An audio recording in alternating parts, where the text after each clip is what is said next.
ಬೇಸಿಗೆ ಕಾಲ ಬಂತೆಂದರೆ ಗೇರು ಹಣ್ಣುಗಳು ಹಳ್ಳಿಗಳಲ್ಲಿ ಹೇರಳವಾಗಿ ಕಾಣಸಿಗುತ್ತದೆ. ಹೌದು, ಮಾರುಕಟ್ಟೆಯಲ್ಲಿ ಖರೀದಿಗೆ ಸಿಗದಿದ್ದರೂ ಈ ಗೇರು ಹಣ್ಣಿನ ಆರೋಗ್ಯ ಪ್ರಯೋಜನಗಳು ಅಷ್ಟಿಷ್ಟಲ್ಲ. ಈ ಹಣ್ಣಿನಿಂದ ವೈನ್ ತಯಾರಿಸಲಾಗುತ್ತದೆ.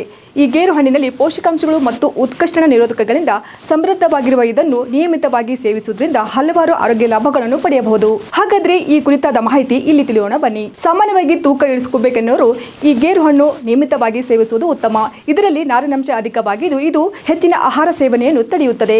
ಅದಲ್ಲದೆ ಬೊಜ್ಜಿನ ಸಮಸ್ಯೆ ಇರುವವರು ಈ ಹಣ್ಣು ಸೇವಿಸುವುದು. ಈ ಹಣ್ಣಿನಲ್ಲಿ ಕಬ್ಬಿಣಾಂಶ ಸಮೃದ್ಧವಾಗಿದ್ದು ಇದರ ನಿಯಮಿತ ಸೇವನೆ ರಕ್ತಹೀನತೆಯ ಸಮಸ್ಯೆಯನ್ನು ದೂರವಾಗಿಸುತ್ತದೆ. ಗೇರು ಹಣ್ಣಿನಲ್ಲಿರುವ ಕ್ಯಾಲ್ಸಿಯಂ ಮತ್ತು ಮೂಳೆಗಳ ಬೆಳವಣಿಗೆಯನ್ನು ಹೆಚ್ಚಿಸಿ ಸ್ನಾಯುವನ್ನು ಬಲಪಡಿಸುತ್ತದೆ. ಅಷ್ಟೇ ಅಲ್ಲದೆ ಕ್ಯಾನ್ಸರ್ ಕಾಯಿಲೆ ಬರದಂತೆ ತಡೆಯಲು ಈ ಗೇರು ಹಣ್ಣು ಸಹಕಾರಿಯಾಗಿದೆ. ಇದರಲ್ಲಿರುವ ಪ್ರೋಆಂಥಸ್ ಆನಿಡಿಯನ್ ಸಂಯುಕ್ತ ಕ್ಯಾನ್ಸರ್ ಕೋಶಗಳನ್ನು ಬೆಳವಣಿಗೆಯನ್ನು ತಡೆಯುತ್ತದೆ. ಹಳ್ಳಿಗಳಲ್ಲಿ ಎಲ್ಲೆಂದರಲ್ಲಿ ಸಿಗುವ ಈ ಹಣ್ಣನ್ನು ಸೇವಿಸುವ ಮೂಲಕ ಕ್ಯಾನ್ಸರ್ ಅಪಾಯವನ್ನು ತಗ್ಗಿಸಬಹುದು. ಗೇರು ಹಣ್ಣಿನಲ್ಲಿ ಜೀವಸತ್ವಗಳು, ಸತು ಮತ್ತು ಉತ್ಕರ್ಷಣ ನಿರೋಧಕಗಳು ಹೇರಳವಾಗಿದ್ದು ಇದರ ನಿಯಮಿತವಾದ ಸೇವನೆಯಿಂದ ಸೋಂಕುಗಳ ವಿರುದ್ಧ ಹೋರಾಡಲು ಸಹಾಯ ಮಾಡುತ್ತದೆ. ರೋಗನಿರೋಧಕ ಶಕ್ತಿ ಹೆಚ್ಚು ಮಾಡಿ ಕಾಯಿಲೆಗಳ ಬರದಂತೆ ತಡೆಯುತ್ತದೆ.